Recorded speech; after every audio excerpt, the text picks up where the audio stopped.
Good evening and welcome to this installment of the Port of Cascade Locks Port Commission meeting. It is December 16th, 2025, shortly after 6 p.m. We will start with the Pledge of Allegiance. I pledge allegiance to the flag of the United States of America and to the republic for which it stands, one nation, under God, indivisible, with liberty and justice for all. And they can carry it. I think we the same one. Roll call, please. President Meringue, Here. Vice President Kloot, Here, sorry, I had to find my mute. Commissioner Nats, Here. Commissioner Yan, Here. Commissioner Dodd. Here. Modifications, additions, and changes to the agenda. There's an administrative correction on the consent agenda C, where it says December 4th, 2026. That is 2025. All right. Yes. Almost there.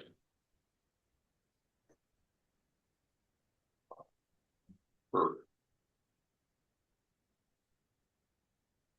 Approval of minutes. This is the consent agenda. Approval of minutes for November 18th, 2025. Ratification of bills in the amount of $120,877.35. Approval of payroll for November 19th, 2025 in the amount of $38,844. And for December 2026 in the amount of 39,446. Oh, 2025. Sorry, he said that. There it is. In the amount of $39,446.20. Additionally, for 2025 PTO annual payout to eligible employees in the amount of $6,127.92. And for 2025 Christmas bonuses in the amount of $6,941.67. Do I have a motion?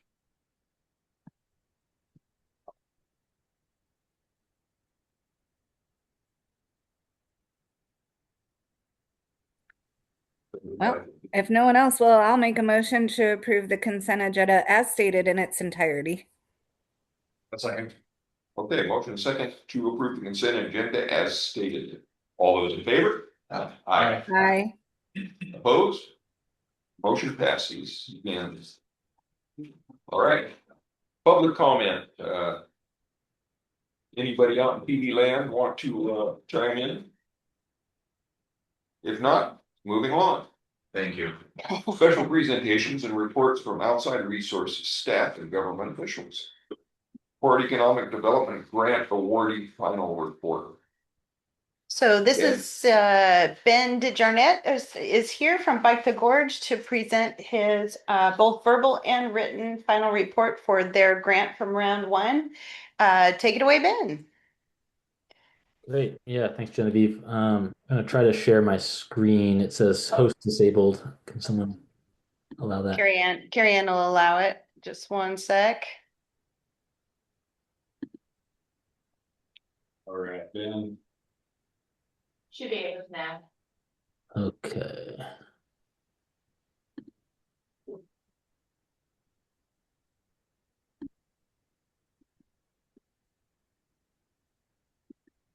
All right. Are you seeing a photo of the bike lane sweeper? Yep. Sure. Okay, awesome. So yeah, this was the biggest part of the grant. So buying the bike lane sweeper, operating that through the year. We were running that 2 to 3 times a month between Eagle Creek staircase to the west of town, and then all the way out to Viento State Park to the east. So I'm going to go through a bunch of photos. I'll go through most of them really quick, showing you what we collected. So it has 2 modes. It's got collection mode, so we can put these bins in the back and collect things in the bins and then empty those, or we can do push aside mode. So when it's like this time of year and it's a little bit denser so that we don't have to be emptying the bins every 2 minutes. We can just kind of push those leaves to the side. So got some glass a few times throughout the year. Obviously, a bunch of needles, leaves. There's Emily right in it. Whoops, here comes the cat. Oh.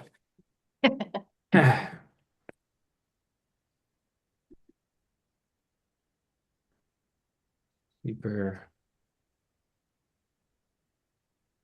So this is pretty common for what we got in the summer, dry leaves, big leaves, lots of needles, gravel.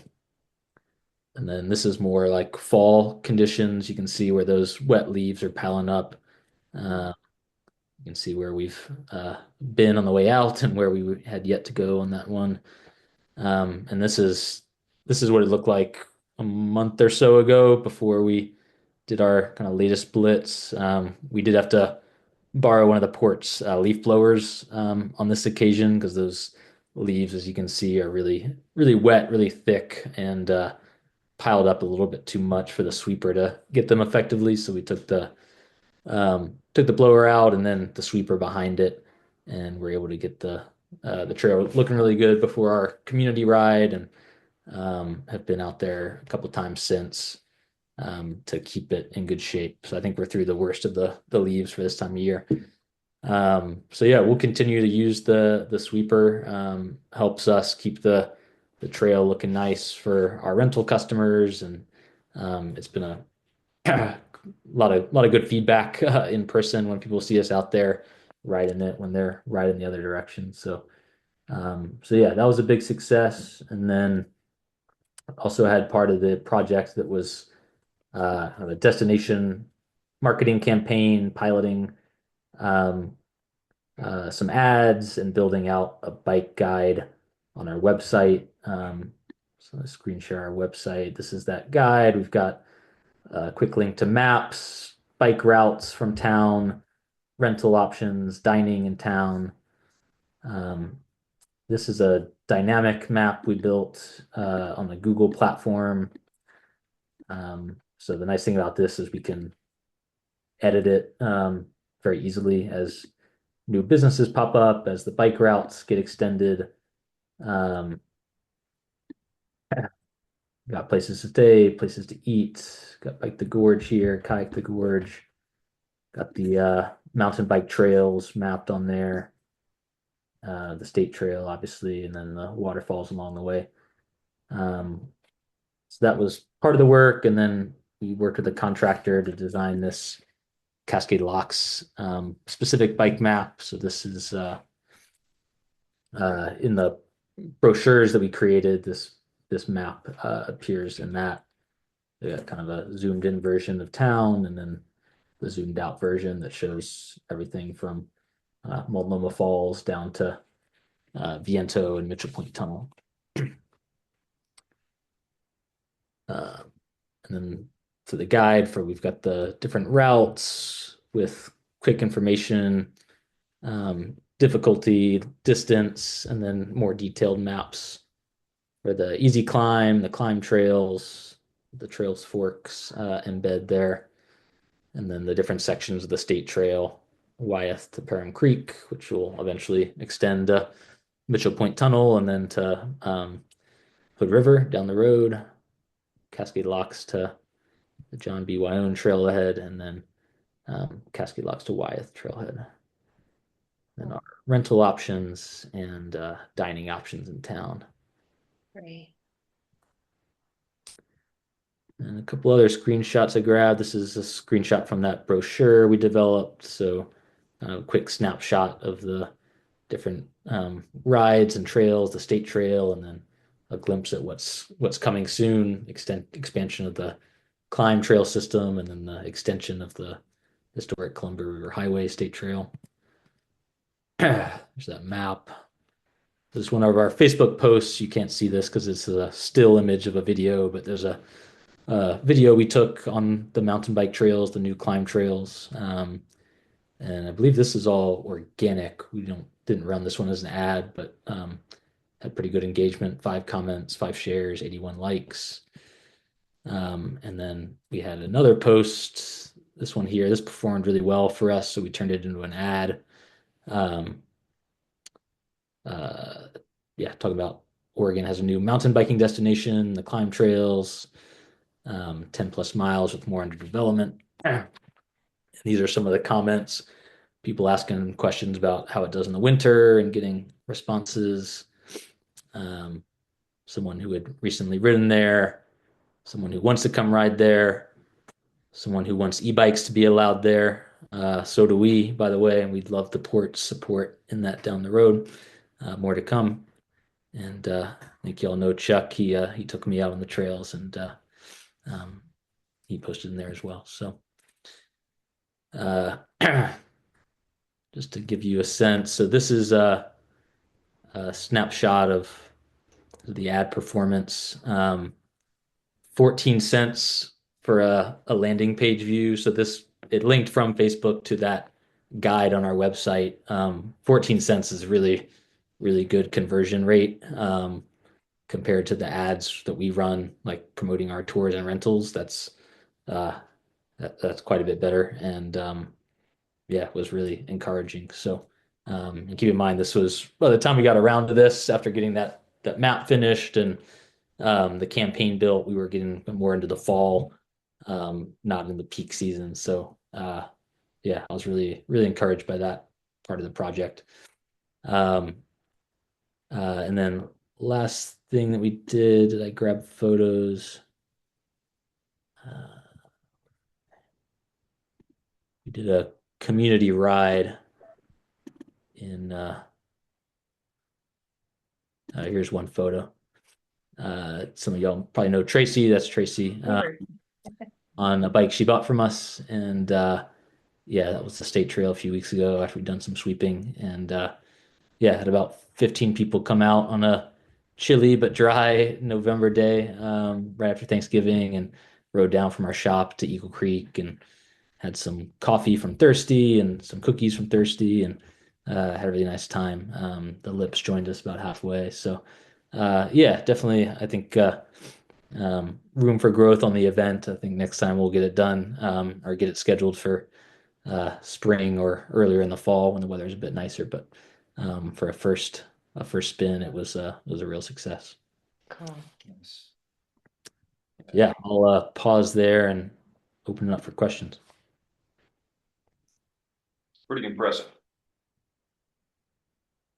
Thank Yeah, just the amount of work that you put into all of this with the 17,000 is incredibly impressive. There's a lot of stuff that you did.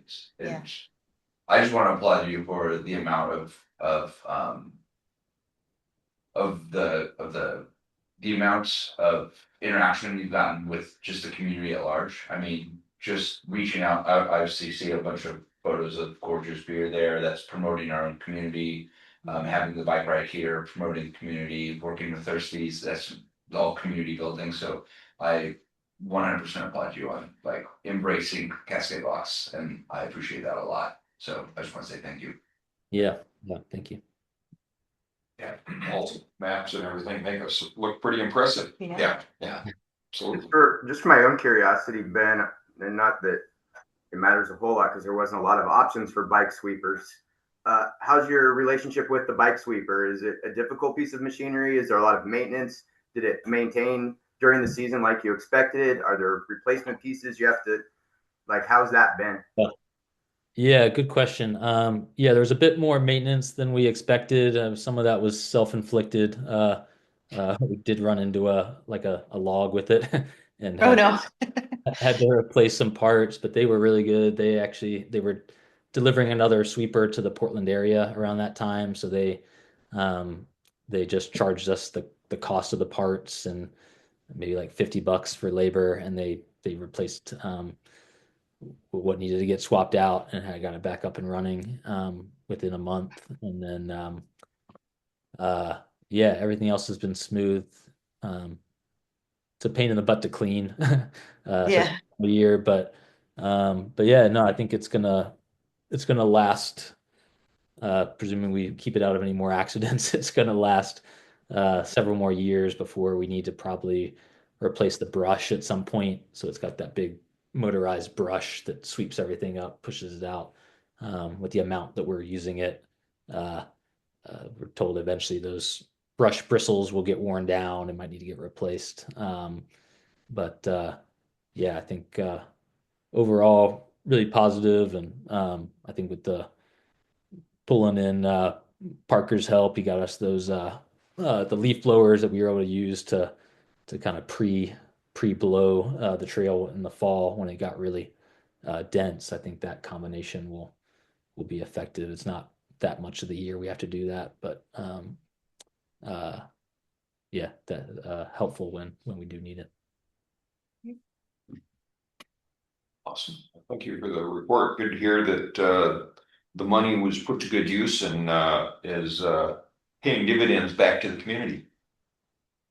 Yeah, I should add, one of the economic development goals of the grant was that it would help us um, uh, maintain our workforce through the winter. It wasn't the only thing we were doing to make that possible, but it was kind of one of the three things we were doing. And glad to report we were able to keep our two local managers, Josh and Libby, on full time this winter, and our mechanic who lives over in North Bonneville, we're keeping him on part time through the winter. So. Yeah, that was a really big milestone for me personally, for us as a business, and I think for the community as well, for the not just to be entirely seasonally jobs, but to have at least two full-time jobs that are employing Cascade Lock residents is something I'm excited about and proud of. So wanted to share that. And one quick note that speaks to your conversation later tonight, Ben's project finished under budget. And so he had $4,222 and some change that we've directed MCHED to roll into round two. So great job. Yeah, and thanks for the reminder. Most of that under budget was on the ad boosting side. So because it took us a little bit longer to get the guide built, to the map done, it didn't, from my perspective, make sense to spend the full budgeted amount on Facebook ads going into the winter. So we just spent enough to kind of pilot the idea, see the results, and get some traction there. But yeah, happy to send that money back for other projects and Great. initiatives. If only all the grants could be. So I don't know if we have it in the memo, but we do need a motion and a second to approve his grant report. So he'll be eligible for funding in the subsequent. Handsome man or the lady in the. Yeah, I'm happy Want to make a motion to approve the final grant report from Bike the Gorge. Second. Okay, been a motion and a second to approve the final grant award. All those in favor? Aye. Motion passes unanimously. Thank you, Ren. Thanks, Ben. Thanks, Ben. Thanks, Ben. Yeah, thanks. Okay. All righty, financial update, Matt Atkin, Marine Co. How's it going, everybody? It's good to be with you. Starting on page 10 of your packet, you will see some budget to actuals for the current fiscal year, the first quarter of the current fiscal year. First page there is just kind of the port in total. So I will take your guys' direction. Do you want me to go through each line item here, or do you want a second to look through them and then we'll go through each department? It's up to you, what's your pleasure? Need to see it by line or just the highlights? Highlights. Okay. You can see from the total page, our revenues are a little bit over, 25%, which we'd expect for a quarter. Some of those things like property taxes don't come in the first quarter very much. You'll see those hitting in the second quarter. Outside of that, interest revenue is up and will be up for some period of time. We budgeted this last year based on the amount that we're spending on some of our projects, and then also on a decrease in the federal rate that those rates would come down over the year. So we're still expecting that, but it looks like we'll probably still end up higher than we expected. Overall personnel costs are below our 25%, as well as materials and services. Capital outlay is considerably below, but that's just because we haven't got working on some of those projects yet. And then debt service payments, a large chunk of that starts coming in the second quarter, and then also at the end of the fiscal year as well. And then there, besides the contingency transfer that you guys already made, that actually moves from that line into, that went into personnel. Personnel. Yep, I was like, what line did that go into? Yeah, And so the Emmons work. we move the budget from there into the personnel line, and so you won't ever actually see spend coming out of those three bottom lines. Any questions on the total? Now we'll move into the admin. So we're in good shape as far as our, what we've projected and where we're at. Okay. Yep, we're in good shape. The admin total or the admin page, the only thing that I'll bring up here is that we did not get Parker moved from operations into the admin budget for our personnel, so that's why that one's below budget. You'll see as we get to operations, it's above the budget because we talked about it, we budgeted it, and then we didn't make the change on the payroll side to show it in the right place. So we'll be doing a journal entry to correct that and then have that being correct going forward. Outside of that, there's nothing really else to discuss unless you guys have a question. Moving into the bridge.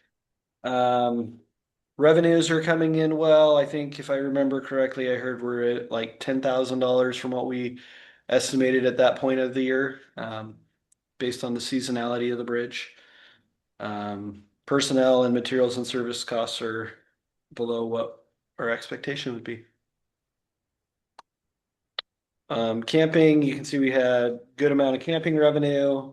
Now that we're into the winter, we won't see much until we get through the winter. So I think we'll be pretty close to on our revenue projection there. And our expenses have been below budget. Commercial properties, you'll see the property tax here. We actually collect property tax from our lessees, and then we turn around and pay that. So that's zero until we collect it. And then our materials and services are so high because we then turn around and pay that out to the county.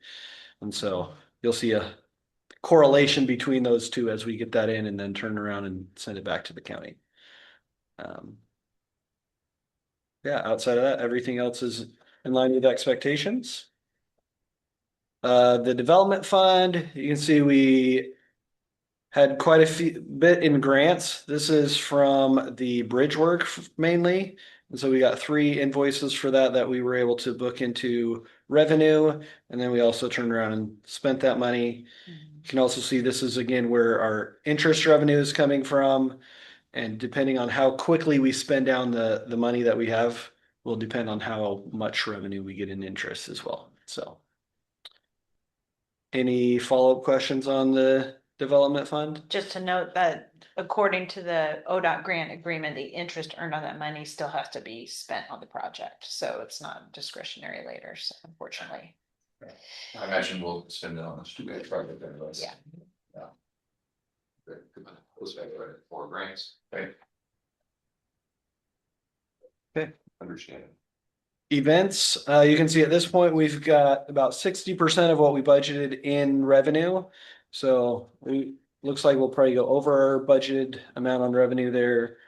And we are below budget on the different expenditures at this point as well. So that's looking good as well. The marina, we don't have much revenue in because we changed to do a January billing and bill month or annually. So come January, we'll see those bills go out and see that revenue increase. Outside of that, materials and services is less than we've budgeted, but I think there were a number of projects in that. So Yeah, what other projects do we have? I know that there's very specific projects for. And the marina Yeah. itself, there's a, Dredging.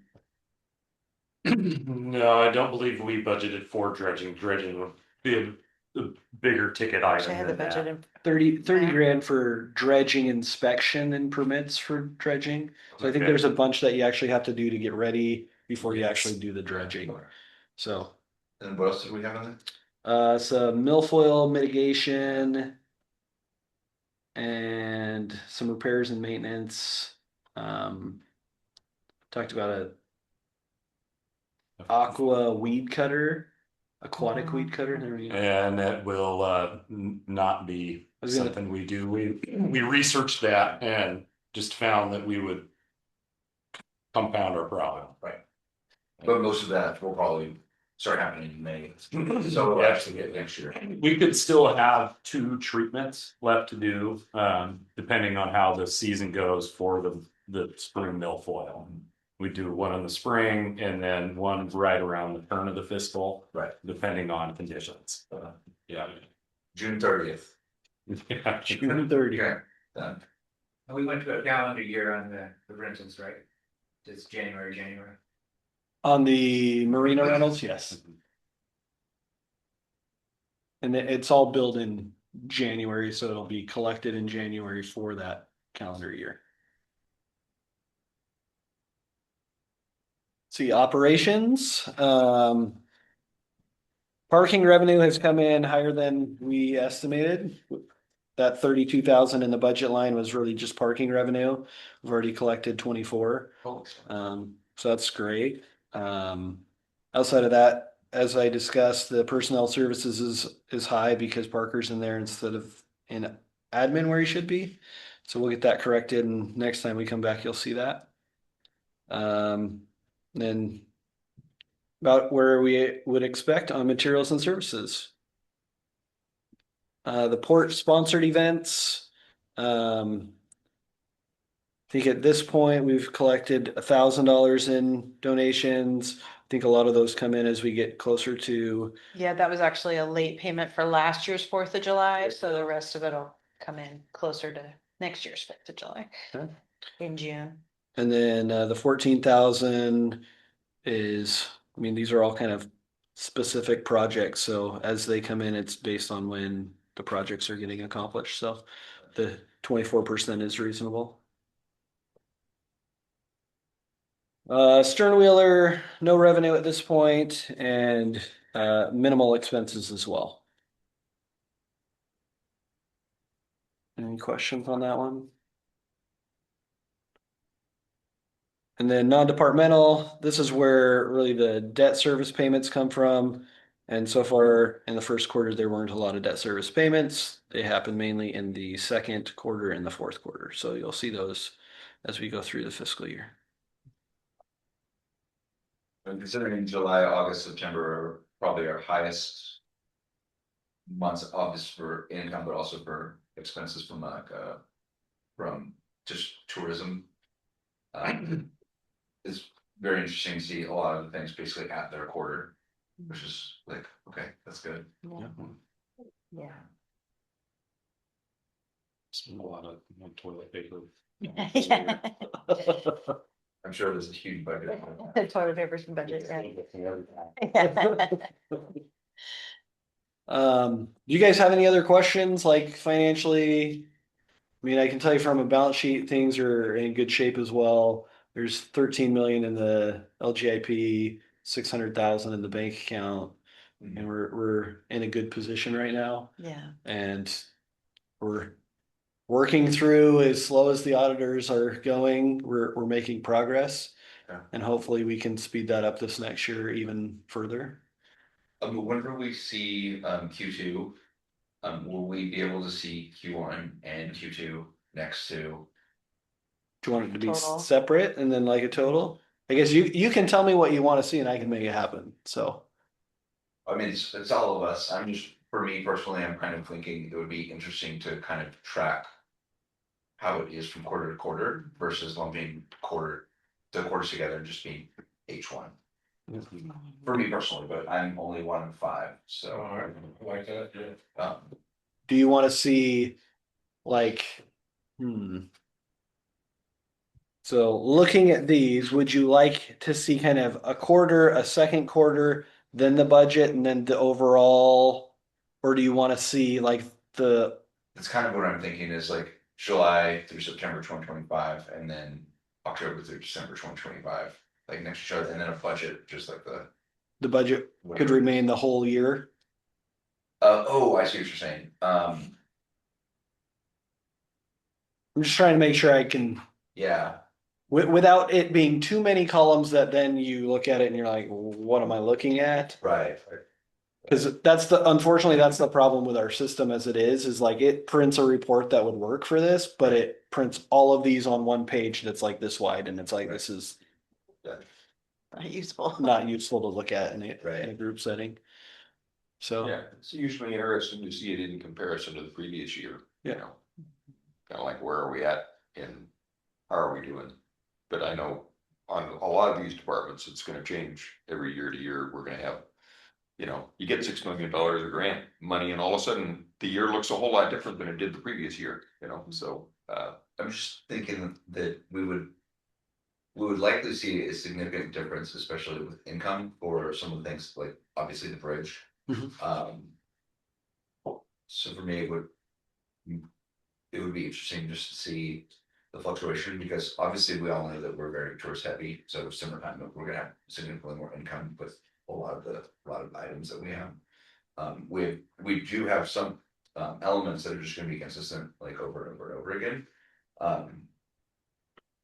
But I mean, I guess for me personally, my own thought is it would be interesting to see how those fluctuations actually occur from quarter to quarter instead of just lumping them all together. Because we could see this Q1, and then if we just do the first half, we're like, okay, well, like it's gonna be 3 months from now, right? And so I'm gonna be like, what was that last one? And we can pull out the other numbers, I guess. But And so, and I think adding the additional like actual columns for each quarter are gonna be really easy. okay, I guess the question is gonna be, do you want it compared to the budget for each quarter separately?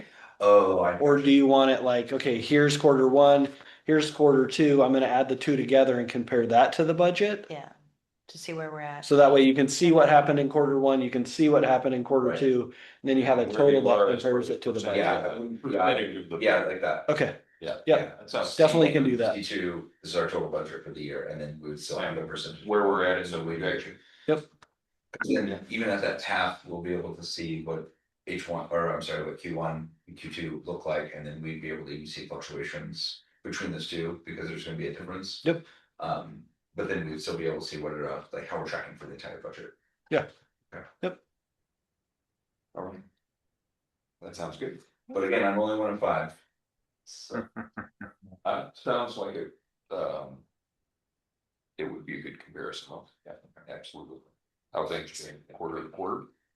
All right, that was very informational, but I would expect a lot. All right. Are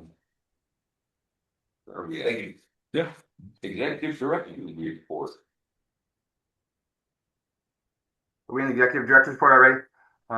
Very good. I'm going to go ahead and defer immediately to staff. I only have a couple of things to add at the end. So, Jen, if you want to take your administrative part, and then Parker operations, I'm going to keep mine fairly limited because we still have a big meeting ahead of us, but I do have a couple of things I want to talk about. Yeah, I won't talk too much. You've got it all in your packet there. Just wanted to first, I'm sure Parker's got this on his list, so I'm stealing his thunder, but a big shout out to the facilities crew and especially John Blackwell for getting the Christmas light display up. It looks amazing. They do an amazing job every year. Our new events worker one, position holder, Nikki Adler, has hit the ground running, and she has already attended the SDAO risk management regional training, which she found really, really informative. And she is working on assembling our safety committee system and getting the meetings scheduled, getting the safety committee members all lined up, and is ready to get us up to speed on that, which I think is great. We had a really great group meeting with the Hood River County Emergency Management Team, the mayor, the Oregon Office of Emergency Management and DHS, city and county staff, Red Cross, Mayor Wood, and Cascade Locks Fire and EMS to just all get on the same page and share ideas about not just the warming shelter project, but emergency preparedness in general for Cascade Locks. That I thought was really, really informative, and kudos to Charles Young for arranging that and for the follow-up that he did. We are still working on final design and site approval for the Marine Park East restroom. Darren Ekman has sent us our site plan that we needed to begin the building permit process. And Parker has been working, talking with Romtech sales folks quite a bit actually this week to really get to making sure that what we're buying from them is exactly what we want, and getting the construction plan together. We have until December of 2027 per the grant agreement to finish that project, or I think actually 2028, as I say, but we want to get it done next year, but we have time. Let's see. Just wanted to encourage everybody to look at Carrie Ann's emails about the SDAO conference in Seaside in February. Please consider attending.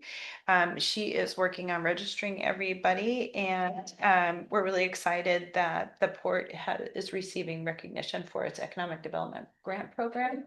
And we'd really like to share that celebration with you guys. We did complete a workers' compensation audit with SAFE, and the results of that audit resulted in an annual increase of $1,854.96 due to the changes in the way that they want us to classify different groups of employees, and also including the commissioners as volunteers in that coverage. So I'll leave it with that. Parker, if you want to talk about. Well, everything's written down here, and so I'll just touch on some of the big ones. We responded to a sewer issue at the Stoppa Jetty Light sewer system that leads to the sewer lift station. We were able to retrofit and repair it in-house, and that went very well. And you'll hear from me on our next commission meeting, but we also had another event there that required some grease removal, and we're working on being on top of that. I believe we touched on this last meeting, but we tested the school transfer switch. Everything is functional. That's ready to go. Actively working on the quotes for the pavilion doors. We have a contractor picked out, and by the end of the month, Jeremiah and myself should have the contract finalized and signed.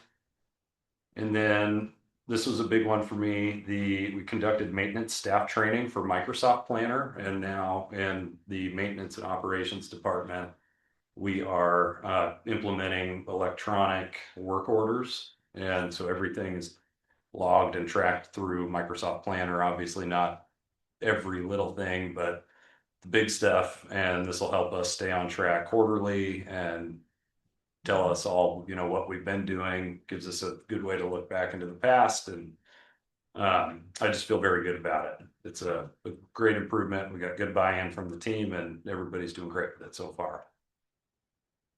And then we installed some new signs at the three-way stop at the park entrance. I thought they turned out great. Thank you to Maddie Spoto. Yeah. Maddie Spoto from Gorge Canoe Club for getting those designed. I think they look great. And just a little more improvements throughout the park, little stuff that adds up, makes a difference. For the events department, I really wanted to encourage you. We're having our employee holiday luncheon party on December 18th from 1 to 3 in the pavilion. Is that gonna have a white elephant gift exchange? No, we're not doing that. We are going to do some games, but we're not doing a white elephant. Okay. Nobody's going to go to blows over something. Although Jeremiah, we do have a squirrel feeder that will be a highly coveted contest prize that I was able to steal from Jeremiah during a Thunder Island event. But we really want to encourage you to come to the party. It means a lot to the employees to hear from the commissioners, and especially for congratulating them on their year. But also, we want you to see the pavilion. And if you get a chance, if you can get a hold of Nikki or Janetta, please have them give you a tour of House 3. All of this work that they're doing is just really improving the aesthetics. I wish I could give everybody a tour. They've both done an amazing job. We will be, for the first time, I think, an exhibitor at the Portland Bridal Show, January 31st to February 2nd, I think, is the show. And so it's really, we have so many things to show off, and this is a great event to show off. And Nikki and Janetta are working really hard on designing the booth. As you know, this can be kind of competitive on how you want your booth to look. The arrangement is sort of a 4x4 block. So each booth is actually kind of got a corner exposure. And so they're working on the design of their booth and their marketing materials for that and their follow-up plans. They also have plans to organize a venue crawl in collaboration with other Cascade Locks venues and other Mid-Columbia venues later in the year. And so there's a lot of work on the marketing side that's happening right now. That's really looking really great. So come check it out. It's really neat, especially if you have anybody planning a wedding in the next couple of years, because it's really a spectacular venue. She said she's booking weddings for, Yeah. starting to book for 2028. Yeah. And yeah, it was The interesting. best kept secret stuff is going away because it's really an amazing Yeah, venue. it's cool. I spent some times visiting with Janetta the other day, and Yeah. like I said, pretty cool stuff. Yeah, She's she's working really preparing hard. for that show, and they went to another wedding. Yeah, they thing, scoped out and- the other And Portland it was bridal very show. eye-opening. They Yeah. couldn't get anybody to, basically even give them a ballpark price. They want to get you there, Yeah. feed you some champagne, and then hit you with the price. And, Right. and so it kind of informed her next steps as far as our transparency as being a, Yeah. being a public entity. Or no where nonsense venue. Price is right up front. You know what it's going to cost Yeah. you, or at least more than even a ballpark price, depending on what your options are. So Yeah. she's like really pushing that. I said, "Oh, the ball and chain without the pain." That's Yeah. fine. She got you can know right up front Yeah. what it's going to cost you. Well, the venue's amazing and the marketing materials are amazing, but one of the things that I think is most exciting about the bridal show is the chance for folks to meet Janetta, meet Nikki, understand these are the people that will be responsible for making sure my wedding goes off without a hitch, and that is always a plus for us. It's the relationship building is amazing, and so we're really excited about that work. So, All right. anything else, Jeremiah? Yeah, I have a couple of things I wanted to touch base on with commissioners. First off, thank you to the staff for slam dunking this meeting tonight. And I apologize, I can't be there in person. Eco Northwest has completed their real estate development and improvement and investment plan. That's going to be presented to the commission here in an upcoming meeting. That's probably an hour to 90 minutes of our time. The consulting campground consulting group has finished the feasibility and market analysis. That's being reviewed by all port staff at this time. Carrie Ann was reading 140 pages of it while in between customers at the front desk. We are all going over it with a fine-tooth comb. We also have the 5-year financial operating income model from the campground consulting group. Both of those, or all 3 of those studies, are probably a couple hours worth of our time. We have coming up an open house where we talk about the campground with the general public. We have on the upcoming agenda a review of your executive director. We have our budget season just around the corner. So what I'm asking now is for commissioners to take a quick peek at their calendars and consider the fact that we probably need to meet twice a month in January and February. I was hoping that some of these studies would make their way to you sooner before the first of the year, but unfortunately, they're all sort of landing at the same time. We'd like to keep the campground on track. It's important that we get these ones sort of out of the way, because right behind this, we've got to start working on the rezoning piece. I've sat down with Tommy and Darren from AKS. that process likely is going to take some time and some effort, both from a staff standpoint and from a commission standpoint. If we can't make the 2 meetings in January, I'm hoping we can do at least 2 in February and 2 in March, which I know we were working really hard to get us down to 1 meeting a month, but we've got a lot of projects going all at the same time. So if it's possible, could we take a look at calendars for January and see what the first and third Tuesdays look like, which was when we used to meet before we went to the 1 a month. I intend to get us back to the 1 a month, but with the number of projects on our plate at this point, we probably need to meet a little more often just here for a bit. Okay, yeah.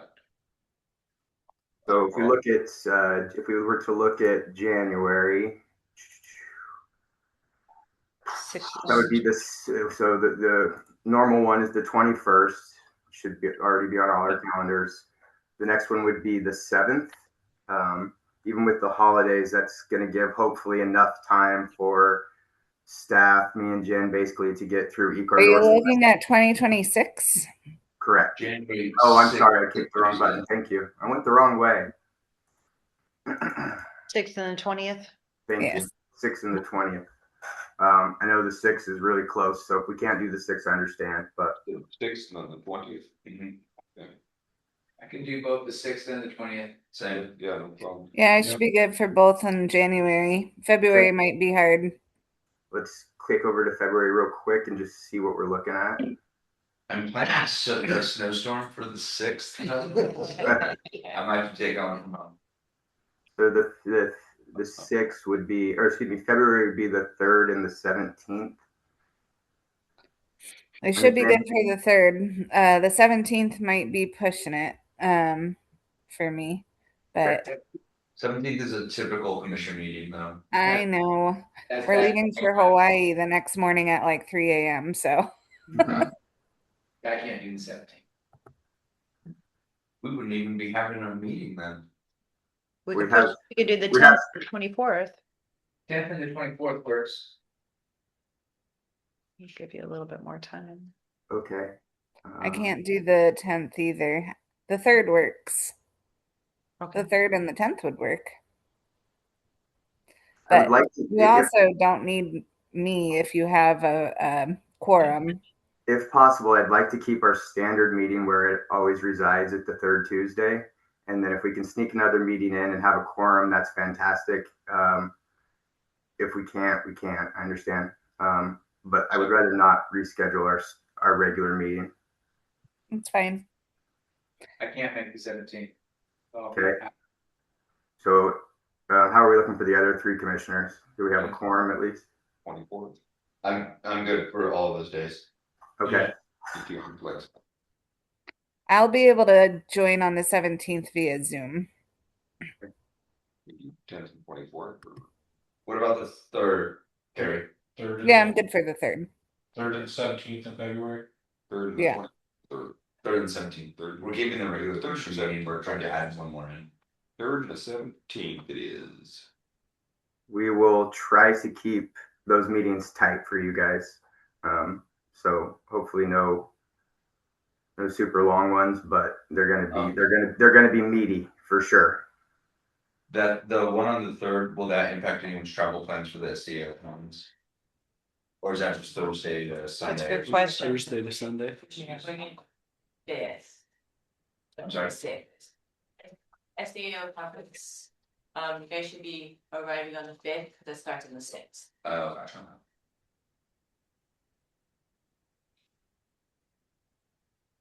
Awesome. Thank you guys. I appreciate that very much from the commission because that was going to be a lot. We were going to have some really long meetings.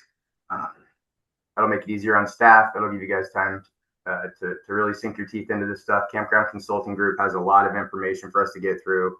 The 5-year financial forecast, me and Matt are just now starting to wrap our brains around. It appears to show some really good numbers, which is exciting news. All in all, I'm really optimistic about where we're headed in 2026. And I think us starting it out bang, bang, bang and getting some stuff, some boxes checked is going to be great. So the meeting on February 3rd, won't we be in SDAO on February?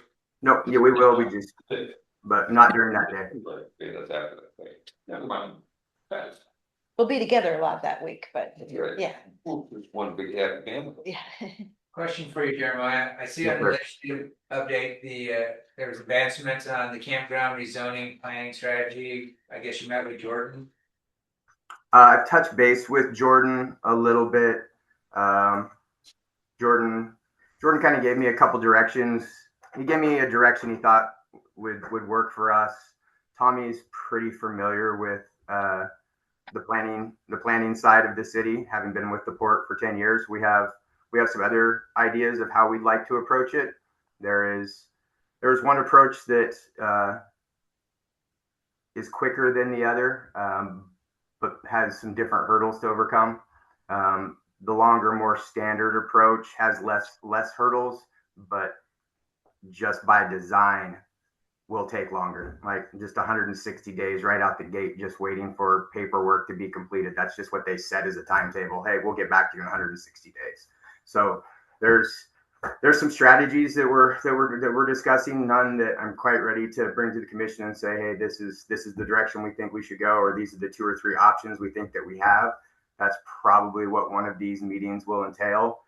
But I haven't got anything back from Tommy yet that says that he's confident about the direction to go yet. So multiple options, which is good, but we're still weighing through them.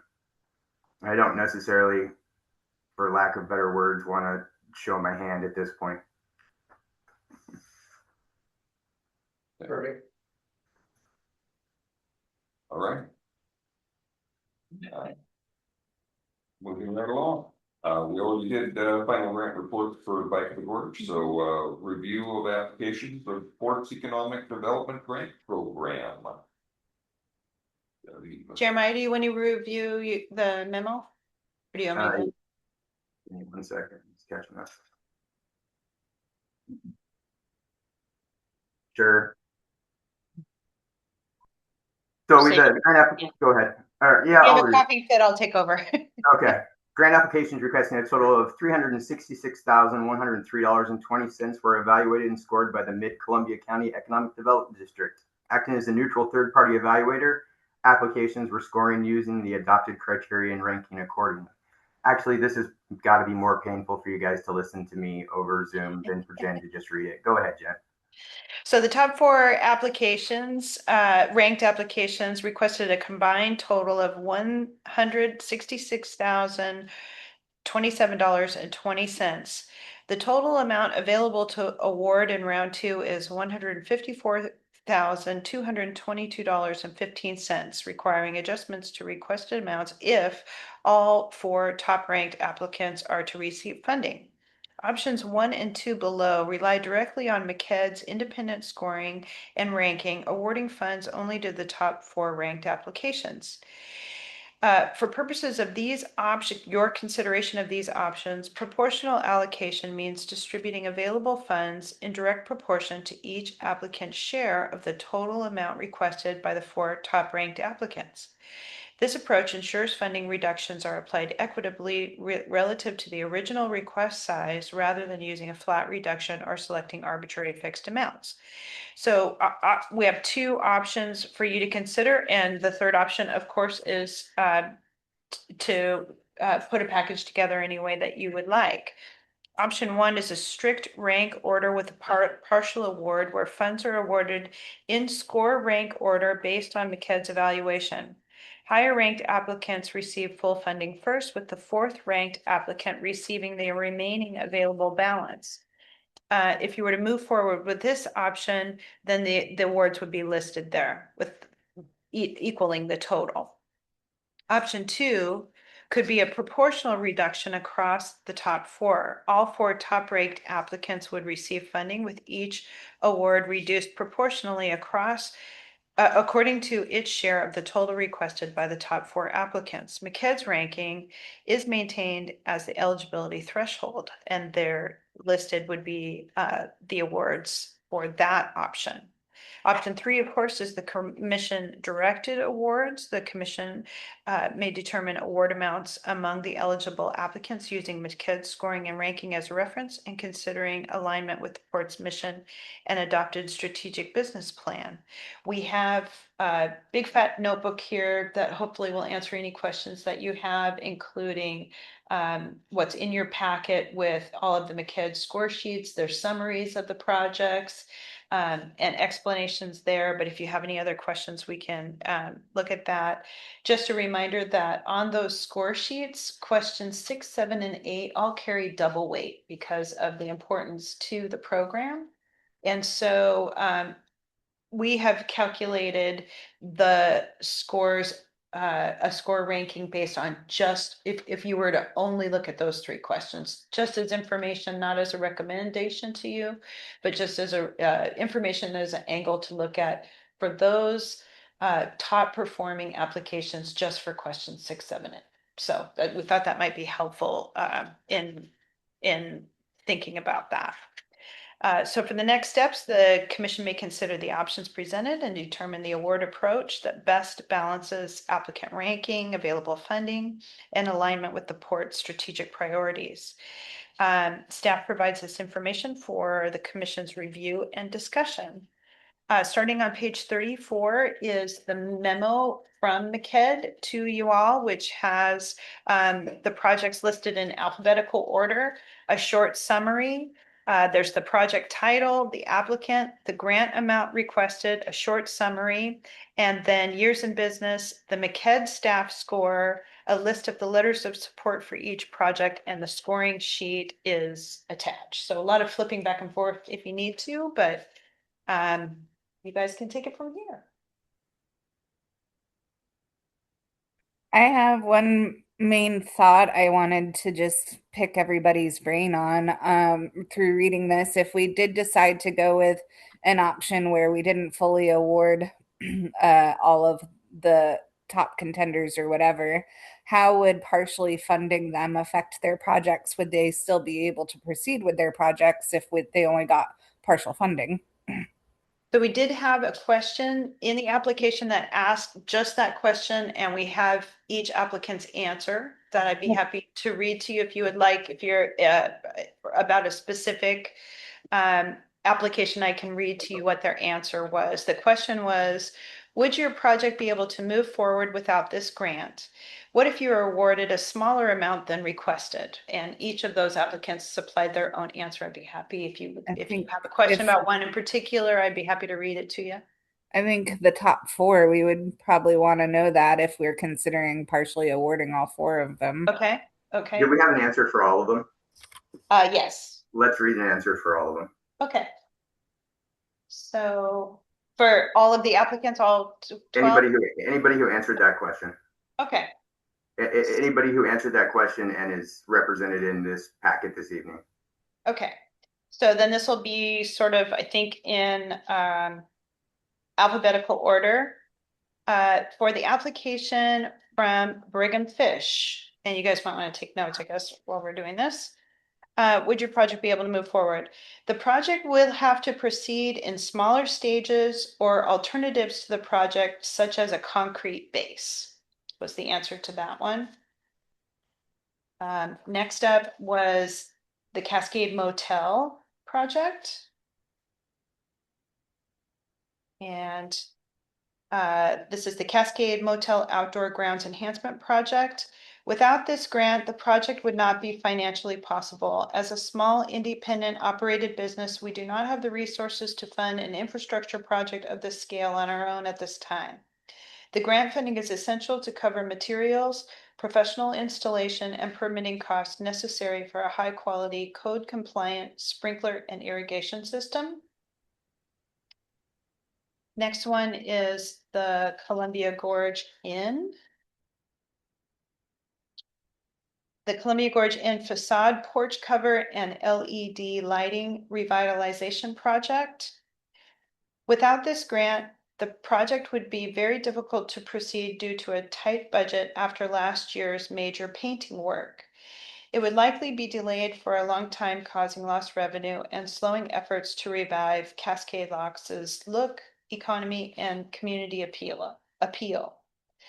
Doing the lighting and porch cover separately is not cost effective as it increases labor and material costs. Full funding will allow both improvements to be completed together efficiently, saving time, reducing costs, and delivering the greatest impact to the city. Next is the Gorge Canoe Club. Improvements to the gym equipment. Without this funding, the club would plan to postpone until a future date if the grant is not approved. If we received a smaller dollar amount than being requested, we would purchase equipment within the new budget. Next one is Gorgeous Cascade Locks. The Quest for the Fairy Tale Monster and original Gorgeous Cascade Locks theatrical production.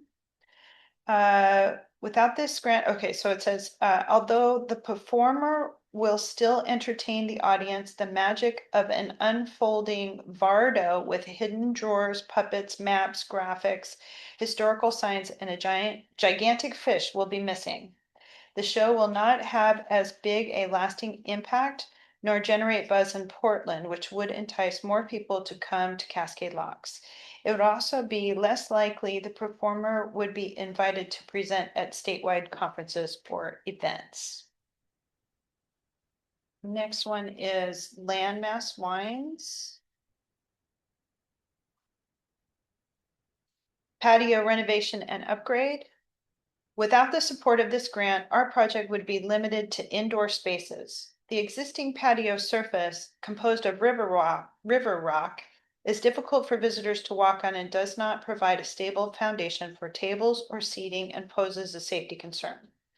This would hinder the natural gravitation to the outdoor viewpoint and limit our ability to fully showcase the beauty of Cascade Locks. If awarded a smaller amount than requested, we would need to reduce the scope of the renovation, which would in turn limit our capacity to host effective events and decrease the number of visitors we were able to accommodate. Next one is Main Street Cascade Locks. The Bridge of the Gods Downtown Centennial Celebration Month. Without this grant, additional grants and corporate sponsorships, as well as the in-kind donation of budgeted goods and services, would be sought. Native Cider, doing business as Son of Man. For the Son of Man Cascade Locks Production Expansion and Sustainable Growth Project.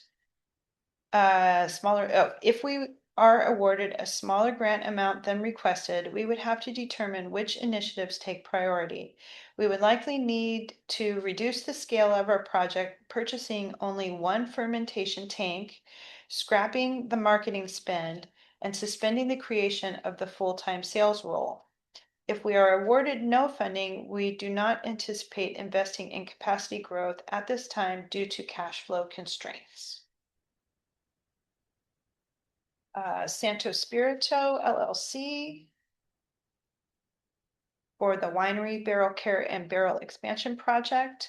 The answer is I cannot afford a barrel steamer on my own at this time. Snake River Lands LLC, DBA Whiskey Flats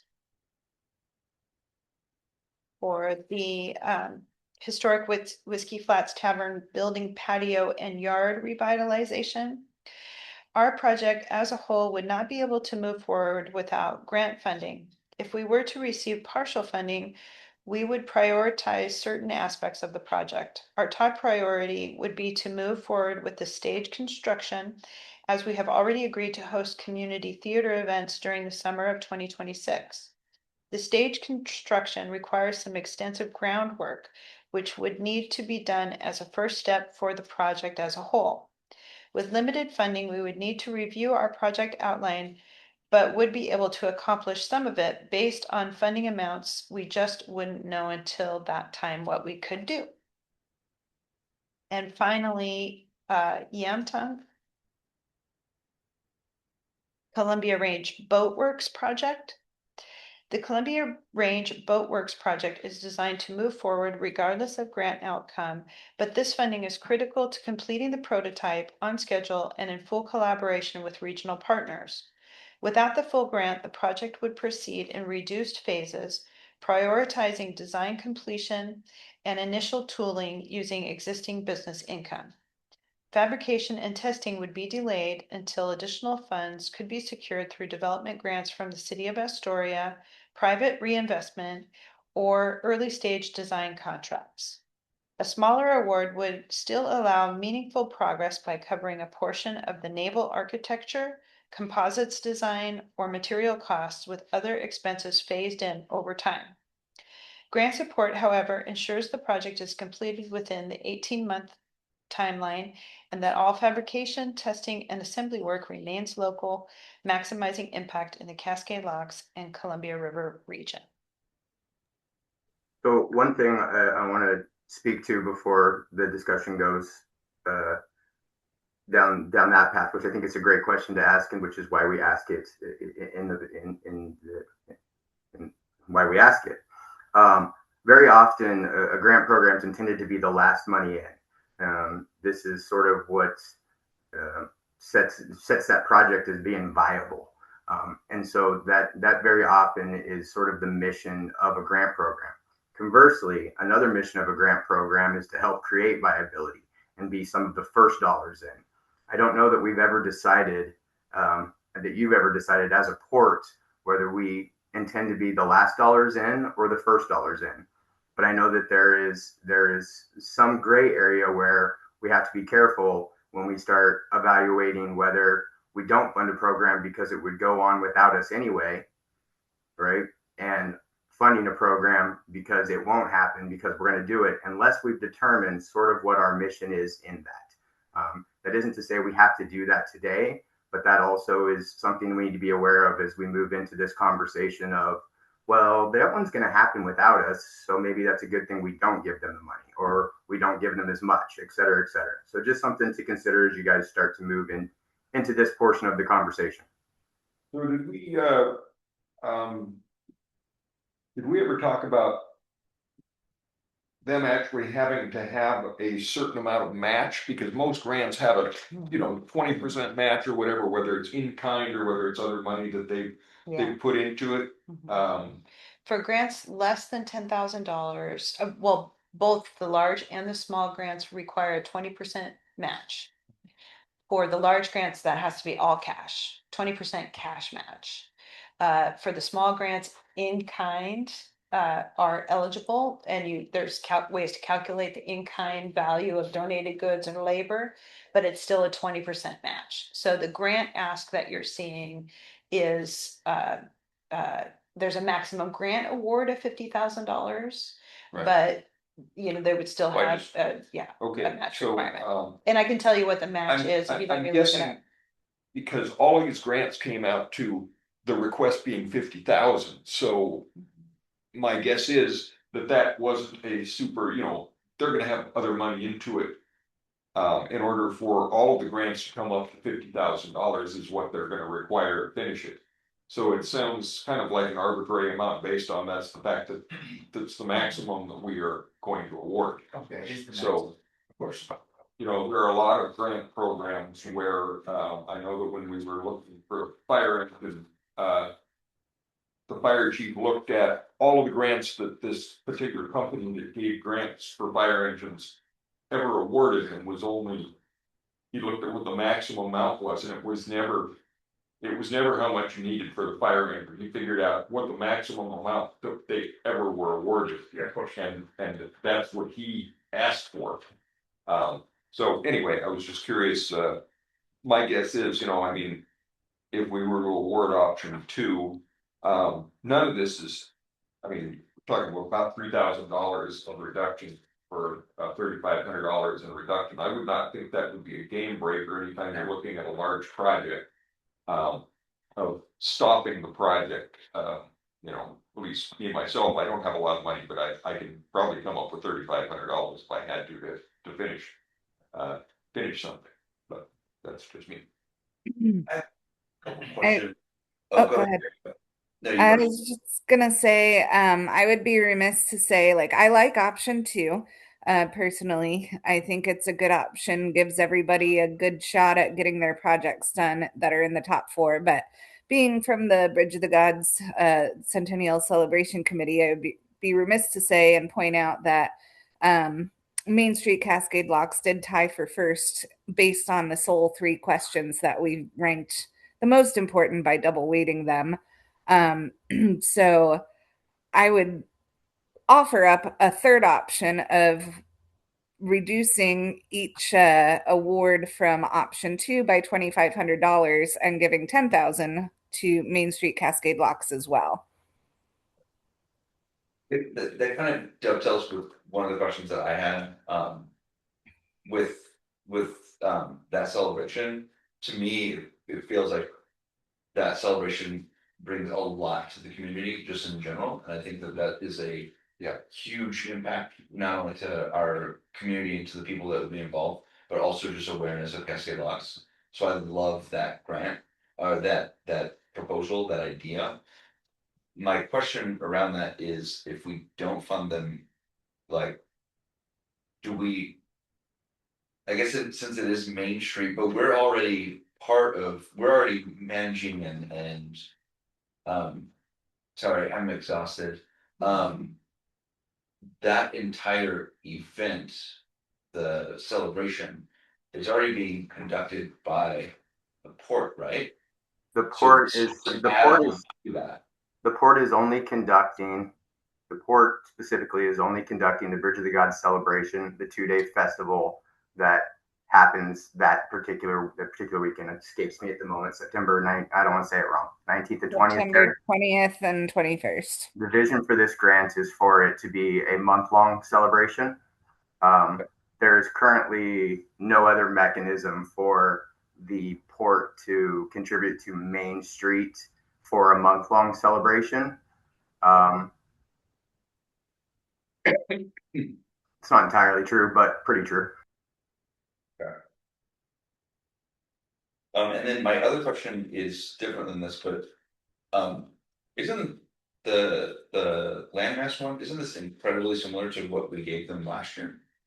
Last year's grant was for similar purposes for their business, but it was the furniture purchase. It wasn't the patio itself. But yeah, it's similar in their marketing activities. Right. It supports the same activities, these events, these tasting events and wine club events. Yeah. Because I mean, I recall last year they were saying we need tables so we can have that middle area, and now they're saying we have the middle area, but it doesn't work. No, not necessarily. I mean, the tables weren't just on the River Rock part. There's sort of like a sidewalk area on the north side of the building that wraps around where they were able to have people, you know, and their interior space. This is the little island of River Rock there. They want to have that be a flat surface so that it'd be more like, you know, not a wraparound configuration, but yeah. Yeah, and I forgot to mention, yes, Landmass received a grant and successfully completed their grant in round one, as did Brigham Fish. Right. So I think I in agreement with One thing to throw out here too is that, we went in and set parameters about, for the measurement, what was important to us, what we were trying to do, and then we kind of set this in motion with the idea that we didn't know what we were gonna get back for responses. And the only thing I might be challenged by is if we start making exemptions, why did we go through the process of having the head, manage our list, our criteria, now only for us to second guess and kind of alter that, so then the criteria doesn't really stand on its own. And I think that's kind of what we want to do, so that we can be remove our bias from it by saying, here's the standards and let's see what comes in. Right. Yeah, to that, I had mentioned to Jeremiah, I think moving forward and maybe next year, to remove a significant amount of that bias, we should not have any like names Because we're such a small town, we could like look at it and be like, oh, well, Yeah, friends with yeah, them. numbers on all that three. So we, next year, I would hope that we would just have it be a blind, um. You guys can know the applicant score, but just have it, just say like applicant one. Cause then it removes a lot of that bias of like who know who it is. And then we would also not be able to get, have the descriptions of what they are worth, Right. but we would just have the scoring results and the number. Exactly. And then that would, Well, I do like the oversight, that if we really saw something glaring, we did with one, that we were just like, oh my god, you met the criteria, but this is like horrible, we should not be funding this. You know, we don't make a business, I think we should be able to do that, but I think if we look at it and go, you know, yes, it's may not be our favorite, personal favorite, Right. you know, how the numbers stack up, but it meets the criteria and it still does the positive benefits that we want yes, to. because we did tie all of it directly to our strategic business plan, and if it's evaluated based on our strategic business plan and how well it meets our goals and, that we've set forth, that's the game, I guess. It'd be kind of almost like asking for a budget and say, I don't wanna know what these numbers are, just tell me a balance. Right. You know, that's Yeah. that's where we have no. Yeah, that's what I'm saying, is the just a blind review process would negate a lot of that. And that's what you're talking about, removing that bias, I think. Well, I'd still like to see, you know, what we're funding. Oh, yeah. Still, What we're funding for sure, but not whom. Or even him, I think that's fine, it's nice for us to kind of know, but I would not be voting to change our standards that we set forth.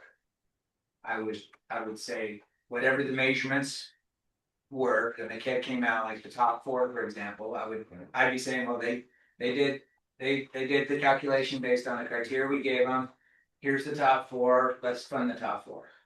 Right. I think that's without exceptions. Because I think there's, Go ahead, Larry. I think that's some perfect thing, because I feel like some of the ones that maybe scored less, I would see more like again. I feel like the centennial thing is something that would be really beneficial for the town. And it's not in their top four.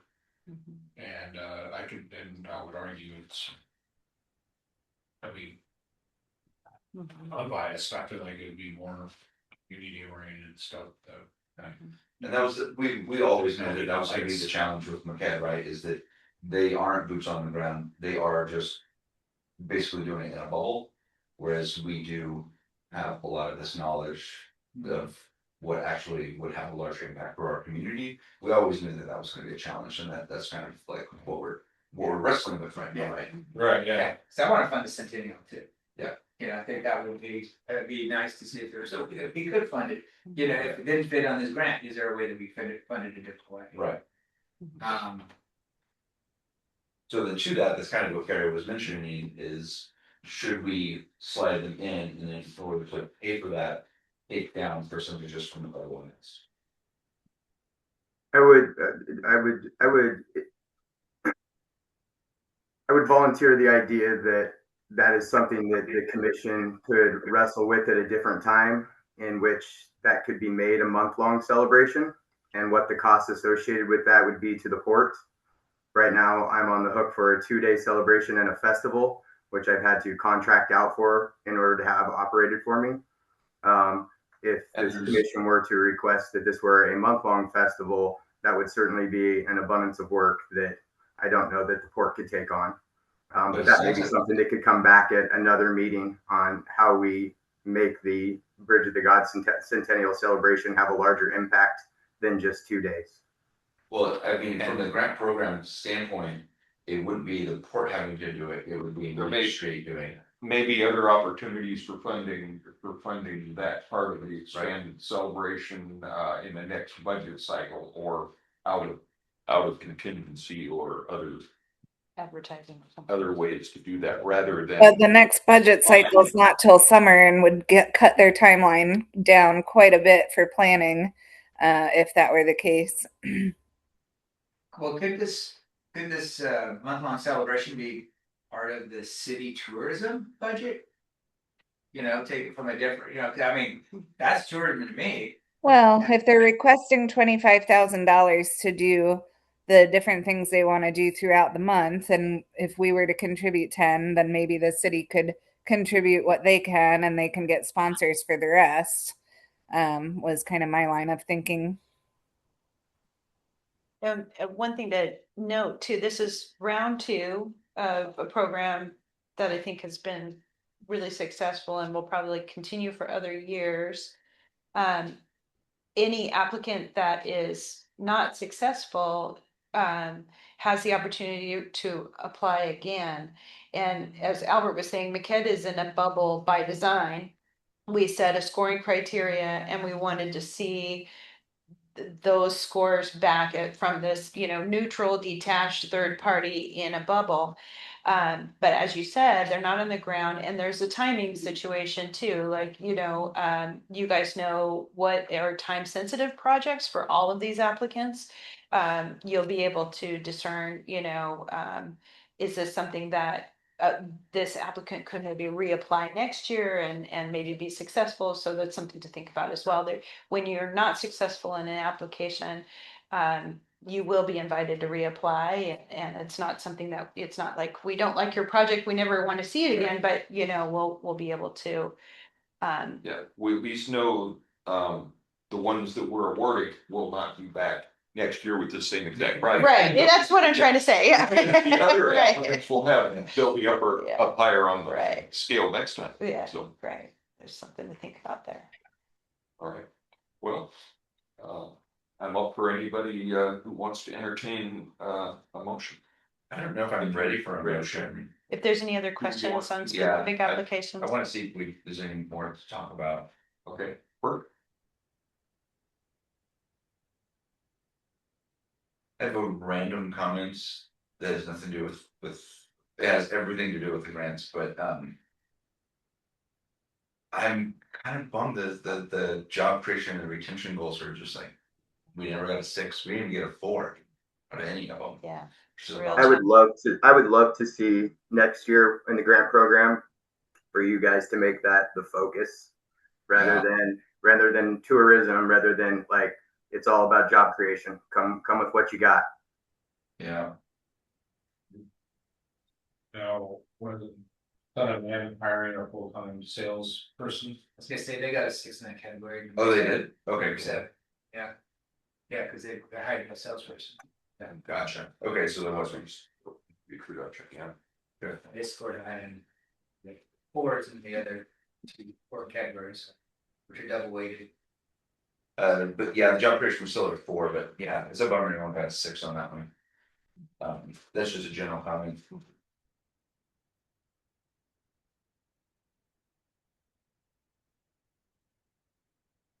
So I guess in general, like, I guess we have to do the motion before we talk about it anyways. So, Yes. In this is we're gonna open you up. That's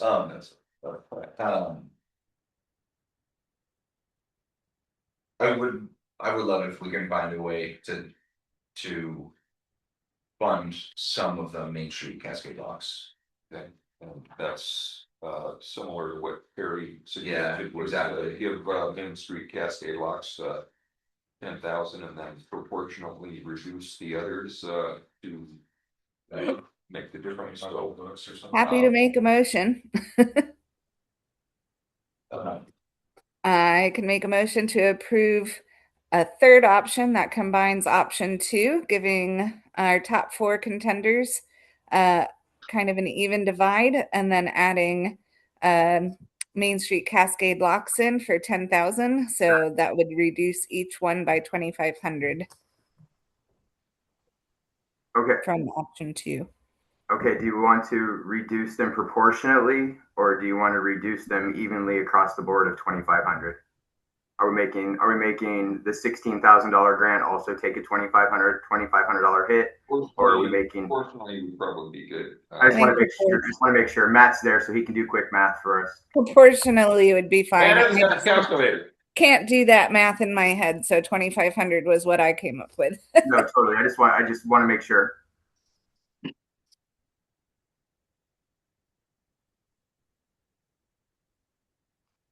So If Yeah, I anybody would- feels like seconding. I would align with Carrie that to do it proportionately, because I mean, yes, Proportionally rather than equally between. Right, the- right. Rather than equally 2,500. Correct. More. Oh. Right. But we have to have somebody. Jeremiah, you're gonna have to help us out with Not- better math. Jeremiah's sitting in front of his computer. Or if you want to math right now, you can do it. What did Matt One read? calculator? I just figure you can just pass it. You with take that. you take the total requested amount, you divide it by the actual amount that you have, and then it's going to give you a percentage that's less than 1. That's going to tell you exactly what you can give to those 5 people. So rather than $1, you'll be able to give them 93 cents or whatever it was. So that's how you're proportionally do it across. I can do it real quick. To equal working on- 10,000 for Main Street, right? Or as close to that as possible with the proportional math.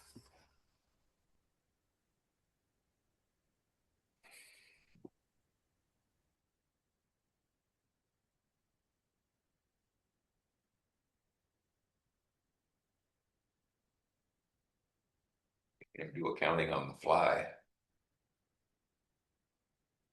So we're just Carry on. we're just reducing the total by 10,000, right?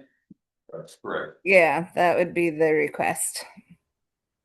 So 144,222.15. With a And then doing the $10,000 proportional award for the rest. to Main Street. Yeah.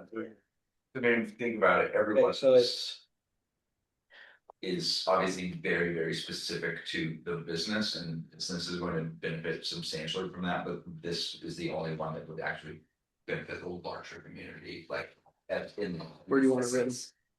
I'll just Just write it off here. Okay. Yeah, if you could do the award for each one, I'll read it out loud.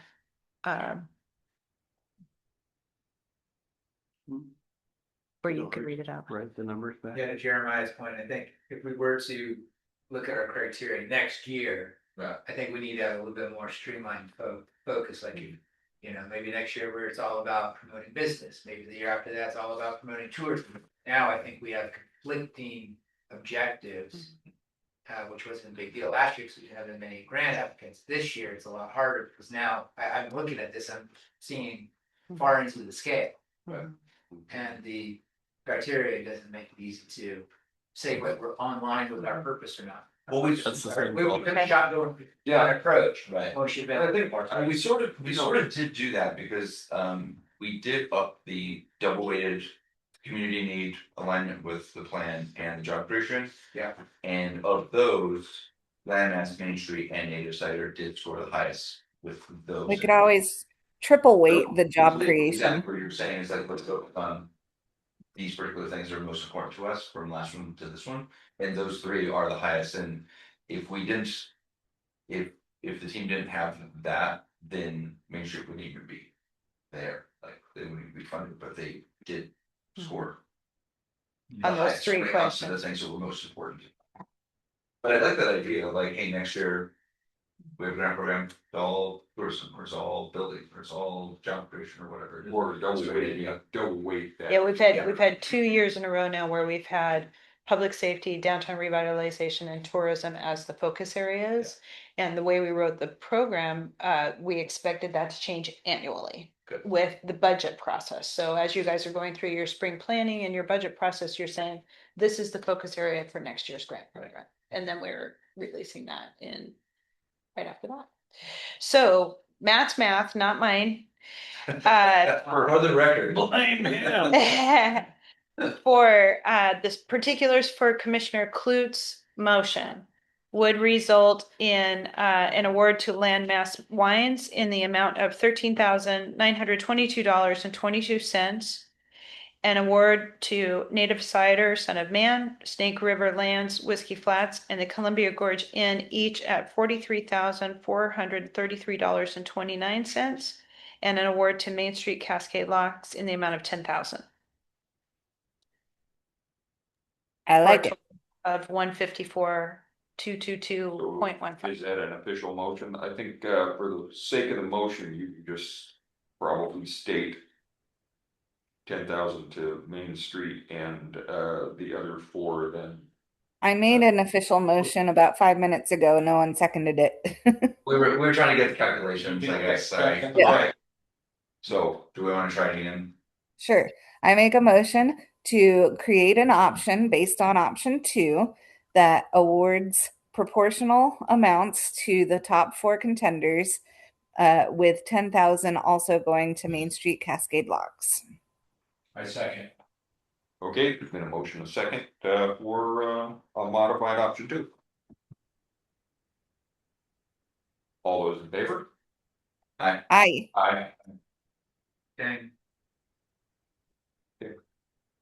Motion passes and 1 abstention. All right. All right, thank you, commissioners, and we'll notify all of the applicants of the results, and of course, encourage those who were not funded to apply again in future rounds. And we'll report to you as soon as all of those grant agreements have been executed. All right. We Woo! are going Yeah. to moving into executive session. And Need the script. it's under ORS 192.602. Good long night. What is that? And here we go. I'll leave you all into this. Was that? Port of Cascade Law Commission will now meet in executive session pursuant to executive session under ORS 192.6602E to conduct Yeah. deliberations with Actually, persons designated by the governing body to negotiate real property transactions, and ORS 192.6602H to consult with concerning the legal rights and duties of a public body with regard to current litigation or litigation likely to be filed. Representatives of the news media and designated staff shall be allowed to attend the executive session. All other members of the audience are asked to leave the room. Representatives of the news media are specifically directed not to report on or otherwise disclose any of the deliberations or anything said about these subjects during the executive session, except to state the general subject of the session as previously announced. No decision may be made in executive session. At the end of the executive session, we will return to open session and welcome the audience back into the room. Thank you for joining us. Can I really ask for a 2-minute break? Yes, we will take a 5. I want a 2-minute break. Let's take a 5 and we'll bring it down.